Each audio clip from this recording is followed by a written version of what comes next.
राजकुमार राम, राजकुमार लक्ष्मण, राजकुमार भरत, राजकुमार शत्रुघ्न।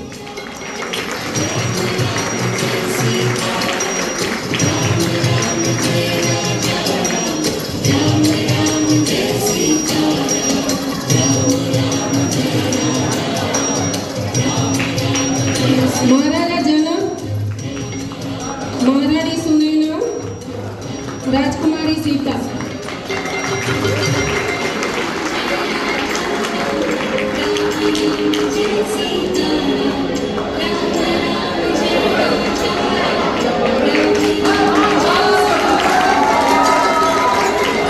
ऋषि वाल्मीकि, ऋषि परशुराम, ऋषि वशिष्ठ।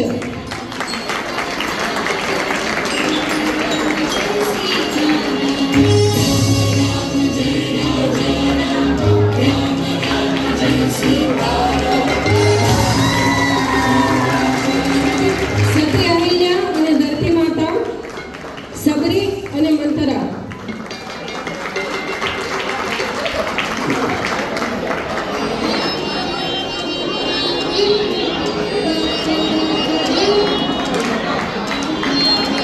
તાડકા અને શૂળપણખા, રાણી મંડોદરી।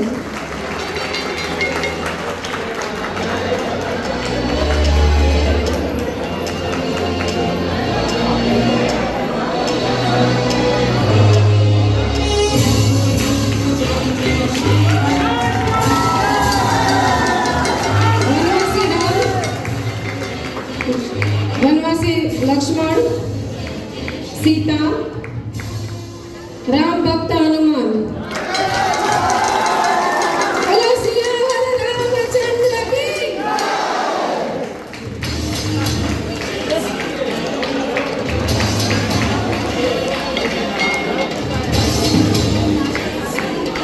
लव અને પુષ્પ।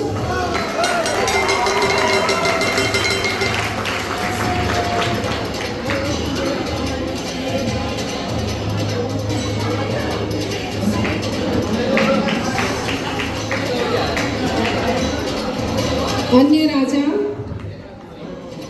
मेघनाथ અને વિભીષણ।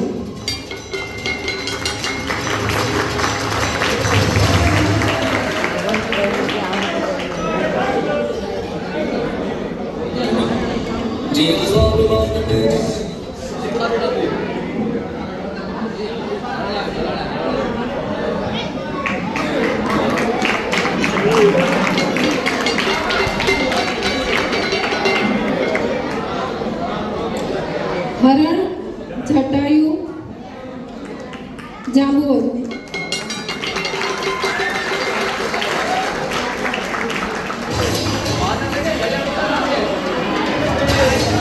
वानर सेना।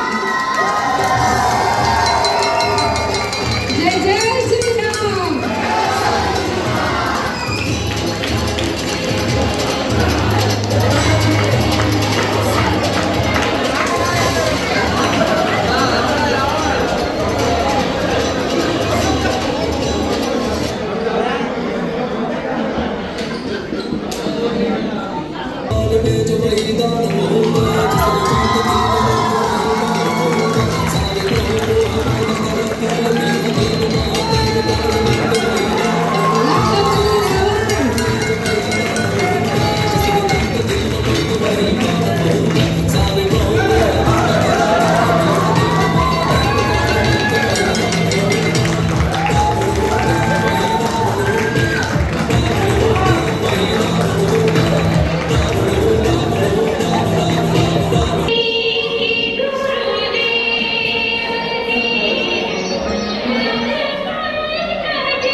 महाराज दशरथ, आज सूर्य देवता उत्तरायण में प्रवेश कर रहे हैं। ये बड़ा ही पुनीत मुहूर्त है।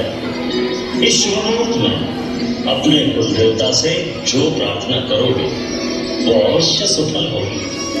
गुरुदेव, आपके आशीर्वाद से अपार वैभव, सुख, समृद्धि, कीर्ति सब कुछ है, परंतु एक ही कमी है जो हमें व्याकुल किए रहती है। जिस सूर्यवंश में महाराज इक्ष्वाकु, दिलीप, भगीरथ, रघु, हरिश्चंद्र जैसे परम प्रतापी यशस्वी राजा हुए हैं, क्या वो रघुकुल दशरथ के साथ ही समाप्त हो जाएगा? क्या हमारे बाद पितरों को पानी देने वाला कोई ना होगा? महर्षि वशिष्ठ, कुल देवता सूर्य भगवान से हमारी यही प्रार्थना, यही पुकार है, सूर्यवंश का सूर्य दशरथ के साथ ही अस्त न हो जाए। आप तो जानते हैं गुरुदेव कि कोई मां कहने वाला ना हुआ तो इसे अपने आप को पूर्ण नहीं समझते। एक माँ के हृदय का आंगन जब तक सुना रहेगा गुरुदेव, तब तक संसार के सारे सुख वैभव इन महलों के खालीपन को कभी नहीं भर सकते। आप तो त्रिकालदर्शी है गुरुदेव, हमारे मन की व्यथा तो आप जानते ही हैं।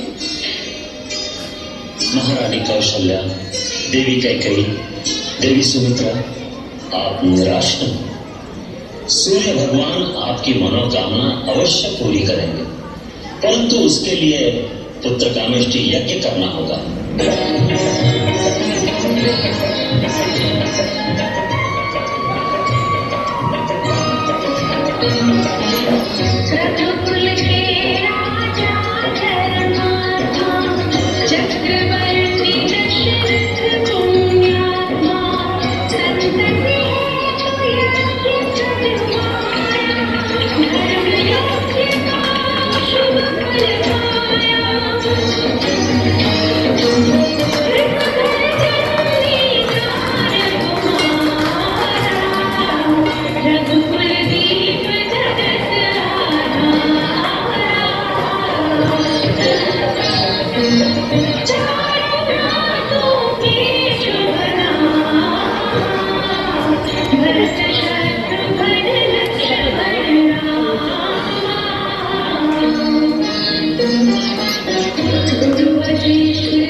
किसके हैं? ये पद चिन्ह राक्षसी ताड़का के हैं। ताड़का? हाँ, जय घोष के स्वर्ण प्रदेश पर ताड़का का अधिकार है और इस स्थान से कोई भी प्राणी जीवित बचकर जा नहीं सकता। उस पापिनी में 1000 हाथियों का बल है। सावधान राम, यही ताड़का वन है, वो यही कहीं छुपी होगी। वो बड़ी मायाविनी है, कोई भी रूप धारण कर सकती है, इसलिए सावधान।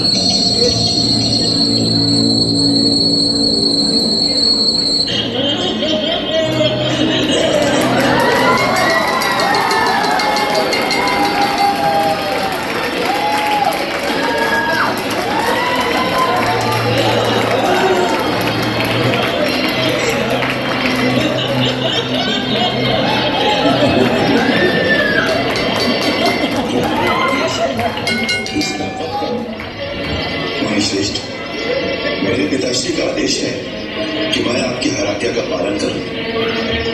अब मैं आपके आदेश से इस दुष्टा की जीवन लीला समाप्त करता हूं।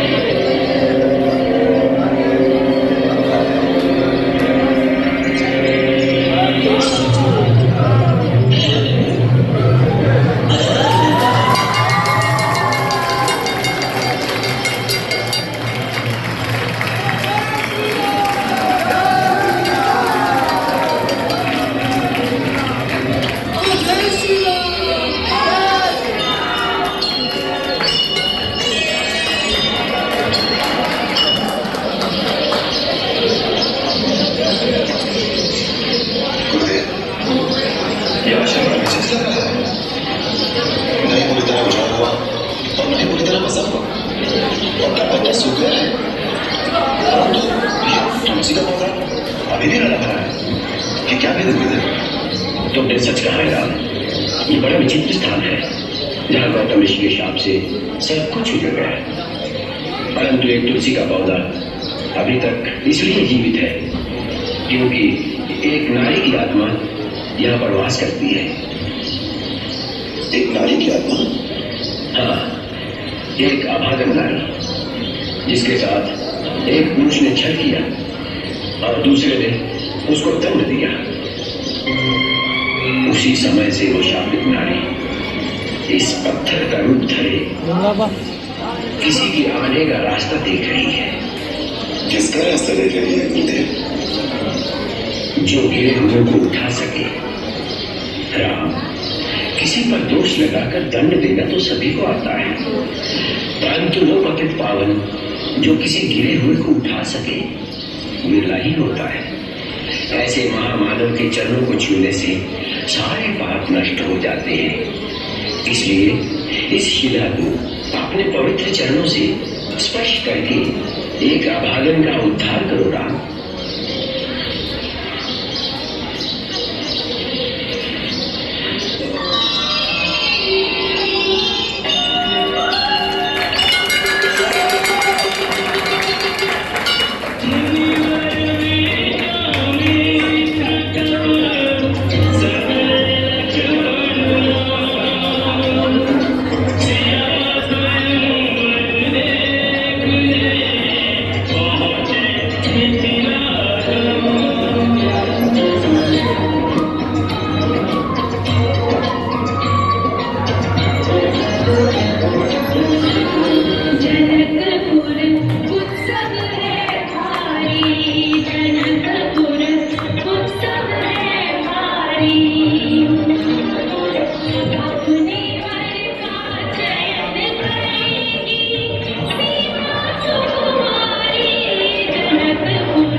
अपनी अपनी वीरता और पराक्रम दिखाने के लिए हम सबको आमंत्रित करते हैं।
देश देश और द्वीप द्वीप के बड़े बड़े राजा और राजकुमार मेरा क्रम सुनकर इस स्वयंवर में आए हैं।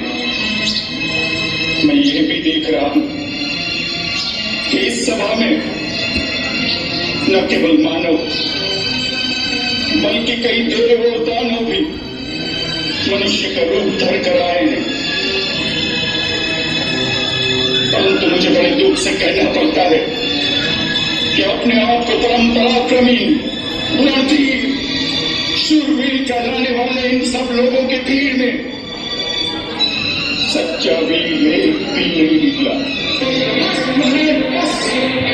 इतनी लज्जाजनक और अनुचित बात कहने से पहले आपको यह याद नहीं आया कि इस सभा में सूर्यवंशी रघुकुल नंदन श्री राम भी बैठे हैं। महाराज जनक, जिस सभा में रघुवंशियों में से एक भी बैठा हो उस सभा में इस तरह की बात करने का कोई साहस भी नहीं करता। और आप तो रघुकुल नंदन श्री राम के सामने वीरता की चुनौती दे रहे हैं। आप उसका परिणाम जानते हैं।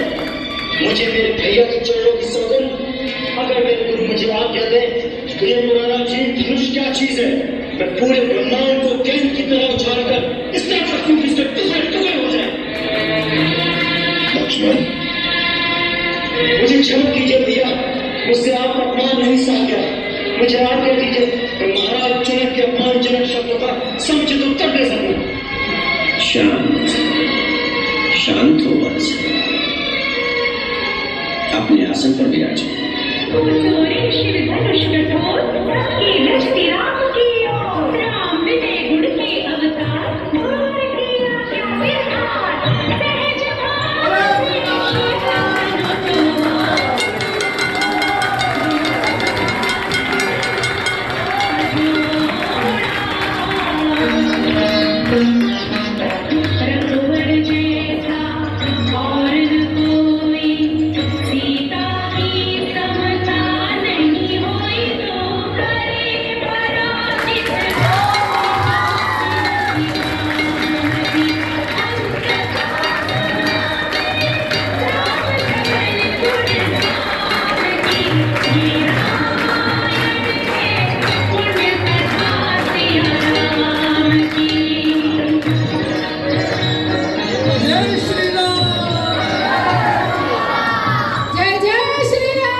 आपका अपराधी मैं हूं। मेरे ही हाथ से ये धनुष भंग हुआ है। यदि दंड देना है तो मुझे दीजिए। मुझे अपना दास समझकर चाहे मुझ पर कृपा कीजिए या क्रोध कीजिए या फिर मेरे प्राण ले लीजिए।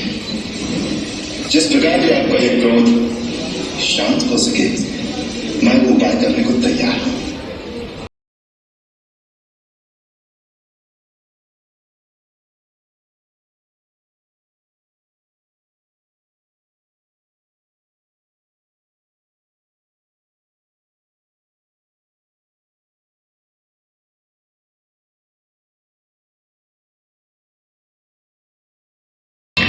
अरे करमचली, आई तो सही, कहाँ मर गई थी तू? देख, तेरे लिए कितना बहुमूल्य हार मैंने सबसे पहले निकाल कर रखा था।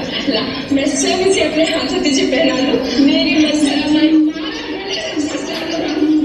गला काट कर फेंक दूं, जिससे तुम्हारे पूरे दिन अपनी आंखों से न देखूं। चुप रह, न जाने क्या पकड़ होती है।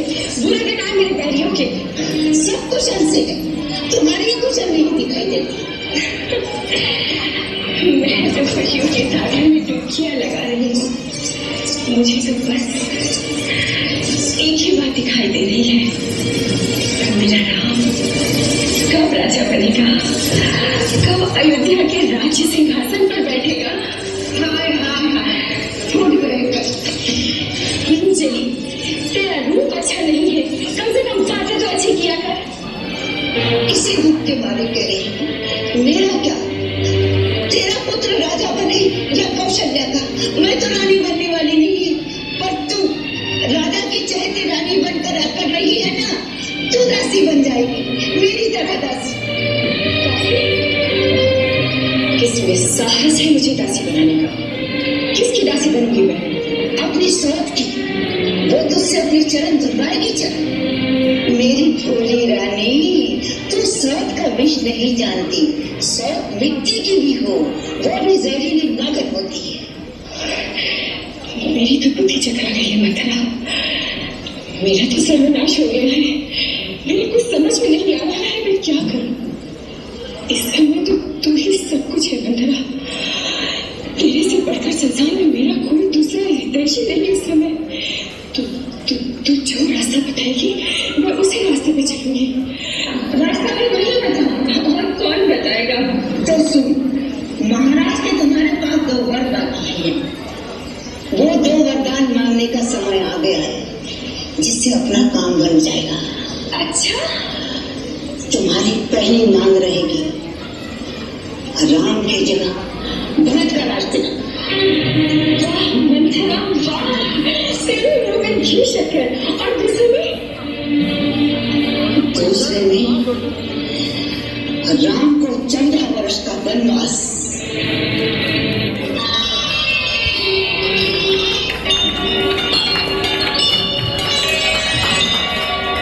वन में साथ जाने का जानती हूँ।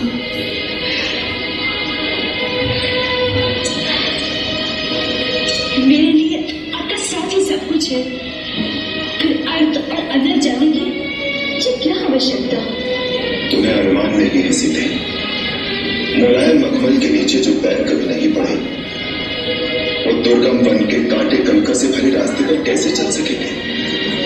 विषैले नाग, हिंसक बाघ, भयानक राक्षसों से भरे भीषण वन में तुम कैसे रह सकोगे? जैसे सीता के नाथ रहेंगे, मेरे प्रभु साथ होंगे, तो मेरी और आग उठाने का साहस कौन कर सकता है? उन दुस्सह दुखों को तुमने कभी देखा नहीं है सीते। तुम आपके चरणों की सेवा से दूर रहने से बड़ा और कोई दुख मेरे लिए नहीं है नाथ। जैसे बिना जीव के तरह, बिना जल की मछली, इसी प्रकार बिना रघुवीर के ये जानकी एक पल जी नहीं सकती।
तरह जोशिया नौजवान नहीं देखा।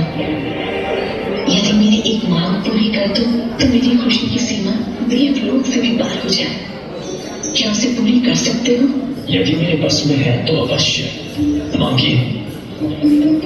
मुझसे शादी करके मेरे हो जाओ राम, सदा के लिए। देखिए, मुझसे ये छोड़कर कुछ और मांग लीजिए। मैं किसी और का हूँ, मेरी पत्नी, जिसके अतिरिक्त मुझे किसी की अभिलाषा नहीं, राजकुमारी सीता। ये छोड़ी हुई मुरझाती निर्बल लड़की, ये तुम्हारे लायक नहीं राम। अगर यही हमारे बीच की बात है तो मैं इसे हटा दूंगी। इसे खाकर दूर रहे राक्षसी, पीछे हट, पीछे। तू क्या रोकेगा मुझे मनुष्य? आज तो मैं इसकी हड्डियों को चबा जाऊंगी। तेरे घमंड को तोड़ना नहीं, काटना होगा।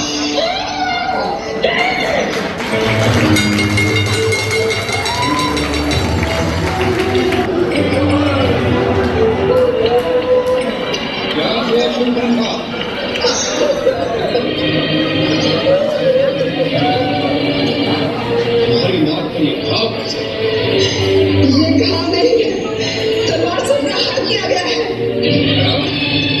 तलवार से प्रहार? हाँ भैया, ये शूर्पणखा की नाक नहीं कटी है, ये लंकेश्वर महाराजा रावण की नाक काटी गई है। आप ये हराग रंग में भूले बैठे हैं कि शत्रु ने आपकी सीमा पर आक्रमण करके आपकी अग्रिम छावनी को भी ध्वस्त कर दिया है। उनके साथ एक स्त्री भी है, जिसके रूप को एक बार देख लो तो कामदेव भी मोहित हो जाए। कोई देवांगना, अप्सरा, गंधर्व, किन्नर अथवा नाग कन्या उसकी सुंदरता को जीत नहीं सकती। कि जब मैंने उस स्त्री को देखा तो मैंने सोचा, जिस प्रकार संसार की हर उत्तम वस्तु महाराजा रावण के पास है, उसी प्रकार इस नारी को भी लंकेश्वर के राजमहल की शोभा होना चाहिए। यह सोचकर ही मैं उस नारी को आपके लिए उठाने गई कि दोनों भाइयों ने मुझ पर आक्रमण करके मेरी ये दुर्दशा कर दी। जब मैंने कहा कि मैं लंकापति रावण की बहन हूँ, मेरी हंसी उड़ाई गई। उतना ही नहीं, मेरे नाक को काटकर आपको चुनौती भेजी है और कहा है कि जाकर अपने भाई से कह दो कि अपनी वीरता पर इतना अभिमान है तो स्वयं आकर ले जाए सुंदरी को।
कुटी से बाहर आकर भिक्षा दो देवी। जय भोलेनाथ। योगीराज, मैं इस सीमा रेखा से बंधी हूँ, मैं इसे पार नहीं कर सकती। आप यहाँ तक आने का कष्ट करें। असंभव देवी, असंभव। मैं बंधी हुई भिक्षा स्वीकार नहीं करता और कुटी में प्रवेश करना मेरे योग धर्म का तिरस्कार है। जय भोलेनाथ। रुक जाइए योगीराज। ठीक है, मैं आ रही हूँ योगीराज। मेरा आतिथ्य स्वीकार करें।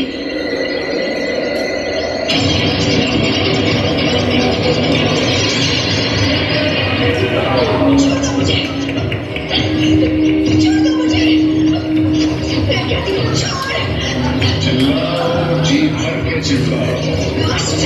छोड़ मुझे, पापी, अधर्मी, छोड़ मुझे।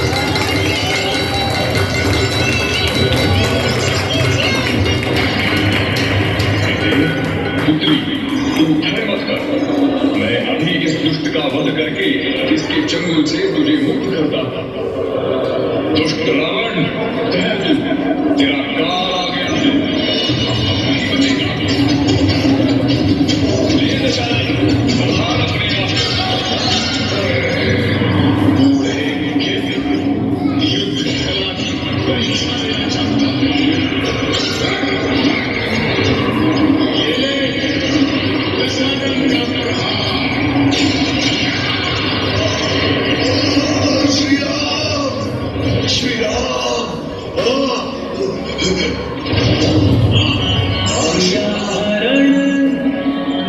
रावण उड़ जा बीच मार्ग जटायु धारी।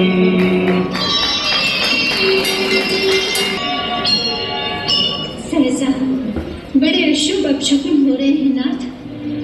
भावी भय आशंका से मेरा अंतर कांप उठता है। हम शकुन, हमसे पूछे बिना ये अपशकुन लंका में कैसे प्रवेश कर गए? मुझे बहुत डर लग रहा है स्वामी। स्त्रियां स्वभाव से ही डरपोक होती हैं। वैसी डरपोक मैं नहीं हूँ महाराज। मैं त्रिलोक विजेता दशानन लंकेश की पटरानी हूँ। मुझे किसी का भय नहीं है नाथ। हाँ, भय और आशंका है तो केवल अनीति और अधर्म से। आपको भी अवश्य कुछ अनुभव होता होगा। हमें कुछ ऐसा अनुभव नहीं हो रहा महारानी। रावण के पास आते हुए भय को भी भय लगता होगा। नहीं महाराज, हर प्राणी की अंतरात्मा उसे अवश्य चेतावनी देती है। हाँ, वो दूसरी बात है कि अपने अहंकार और चेचेकार में उसे वो आवाज सुनाई नहीं देती। स्वामी, आप जरा अपने अंदर झांक कर देखिए। जब से आप सीता को लंका ले आए हैं, क्या आपका मन पहले की भांति शांत है? क्या आपको ये दिखाई नहीं देता कि तब से सदा कुछ न कुछ अमंगल सूचक अपशकुन हो रहे हैं? उपाय एक ही है प्राणेश, सीता को आदर सहित रघुवर के पास पहुंचा दीजिए। अब पता चल गया तुम्हारी असली अमंगल की आशंका का कारण सीता का स्वास्थ्य डाल। नहीं, सीता मेरी स्वात नहीं। किंतु होगी, अवश्य होगी। और उस दिन से तुम्हारा पटराने पर छिप जाएगा। इसी अमंगल की आशंका से अधीर रहती हो तुम। मंगल हो या अमंगल, अब सीता जिएगी तो लंका में और मरेगी तो लंका में।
महाबली सुग्रीव से भेंट कीजिए।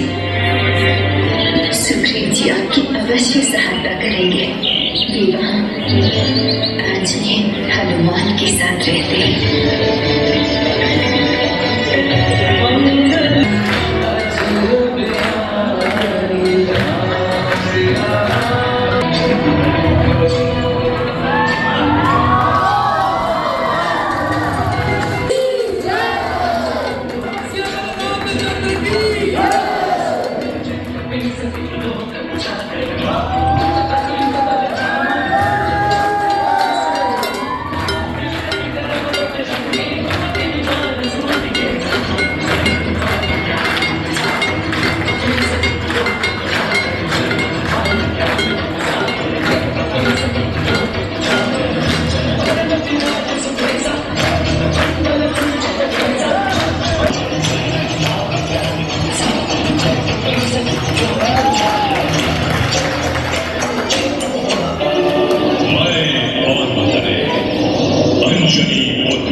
करे कि देवी सीता से मिलकर आ जाए और इसकी सूचना श्री राम को दे दे।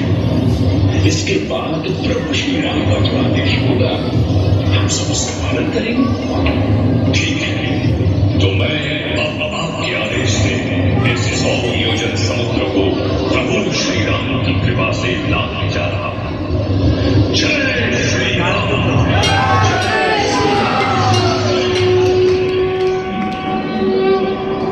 सिया राम का नाम ले उड़े पवन सुत उनके बल के सामने रहा ना कोई छोड़। प्रभु की ये मुद्रिका उनके सामने डालता हूं। अरे ये क्या, स्वामी की मुद्रिका यहाँ? कहीं कोई अनहोनी तो नहीं हुई? कहीं रावण ने ऊपर घात तो नहीं किया? ये मुद्रिका तो उनकी उंगली में थी। कौन हो तुम? क्या ये मुद्रिका तुमने ही? पहले मुझे आशीर्वाद दे माते। मैं श्री राम भक्त हनुमान हूँ। मैंने ही प्रभु के संदेश के रूप में ये मुद्रिका आपके सामने गिराई है। जाकर उनसे कहना कि उनकी सीता उनके बिना जीवित नहीं रह सकती। मैं अब तक इसी आशा में जीवित हूँ कि एक न एक दिन मेरे स्वामी मुझे रावण से मुक्त कराने आएंगे। जब संदेश दियो हनुमान तब सिया दुख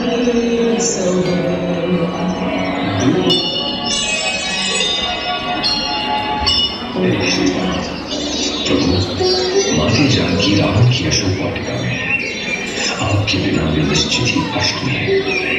किंतु उस राक्षस लोक में भी कुछ राक्षसियां उनके साथ हैं जो सदैव उनकी सुरक्षा करती हैं। परंतु हनुमान, तुम्हें कैसे पता चला कि तुम जिनसे मिलकर आए हो वो हमारी पूज्य भाभी ही थी? इसका प्रमाण मेरे पास है भैया लक्ष्मण। ये देखिए, ये चूड़न माते जानकी ने ही पहचान के रूप में दी है।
जाएगा, शशि ही युद्ध हो जाएगा, लंका में हर रोग का निशान। राजवैद्य सुशेख जी से यदि नाड़ी परीक्षा कराई जा सके तो संभव है वो कुछ उपचार बता सके, परंतु लंका सोने लाना ही असंभव है। असंभव को संभव बनाना हनुमान का काम है। मैं लेकर आऊंगा वेदराज को।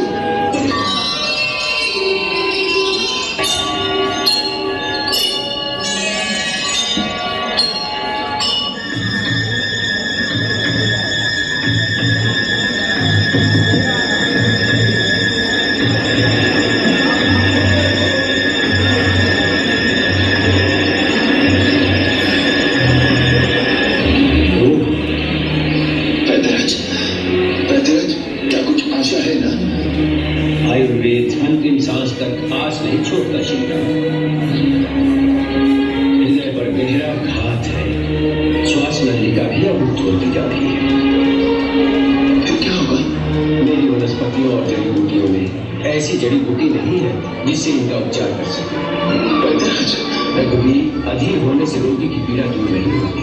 उपाय है लेकिन अत्यंत दुष्कर, अत्यंत दुर्लभ। आप बताइए तो सही श्रीमान जी। क्या बताऊं हनुमान, यहाँ से हिमालय पर्वत तक जाना सूर्य उदय से पहले लौटकर आना असंभव है, इसलिए बताने से क्या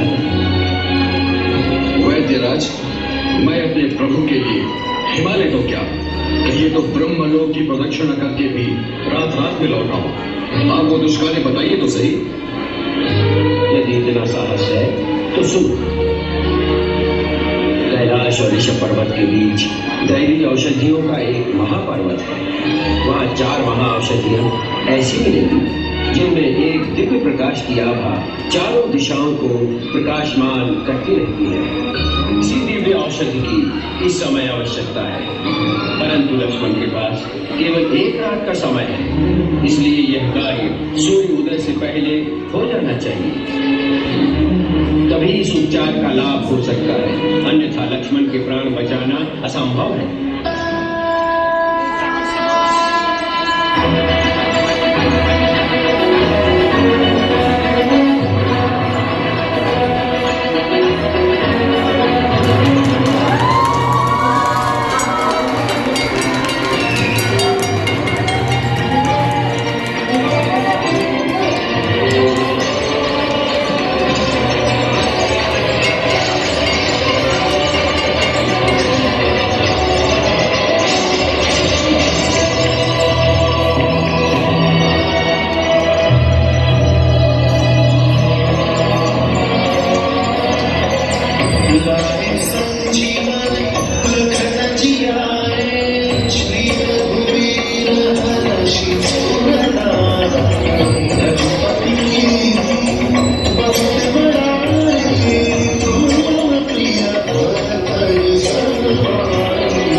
सत्य का ज्ञान कराया और बताया कि मेघनाथ ने कुंभला मंदिर में यज्ञ करवाया। उसने सचेत किया कि यदि मेघनाथ ने यज्ञ पूरा कर दिया तो उसे मारना असंभव होगा। अंततः श्री राम ने जामवंत, विभीषण और हनुमान के साथ लक्ष्मण को मेघनाथ का अंत करने के लिए दिया। लक्ष्मण और मेघनाथ के बीच घमासान युद्ध हो गया।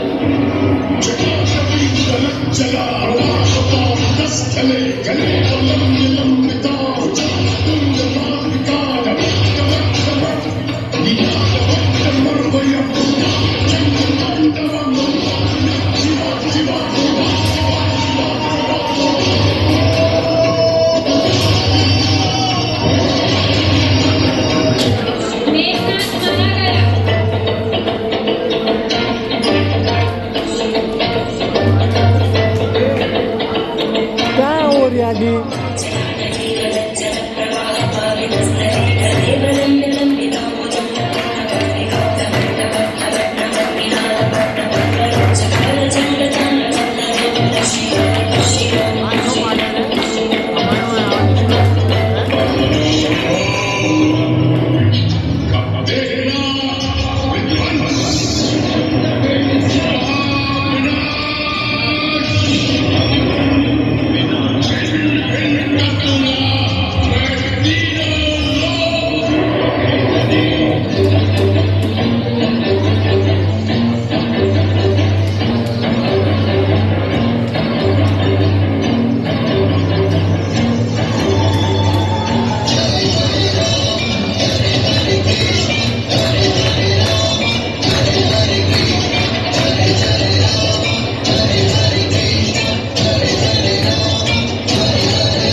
अयोध्या के राजकुमार कहलाने और इतने बड़े राज्य के उत्तराधिकारी होने के लिए उस सत्य को सिद्ध करना पड़ेगा।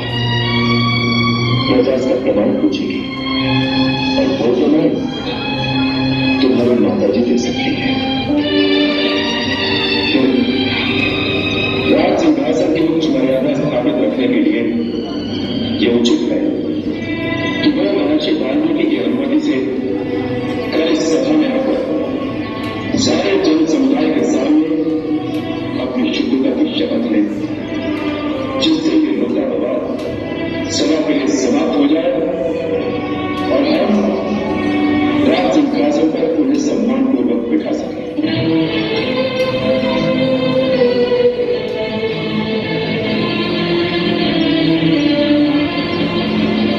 महाराज राम की आज्ञा के अनुसार देवी सीता इस राजसभा में पधारी है।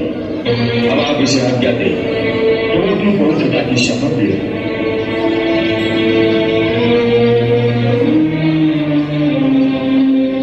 लोग अपमान से डरे हुए आपको वो अपनी शुद्धता का विश्वास अवश्य दिलाएंगे।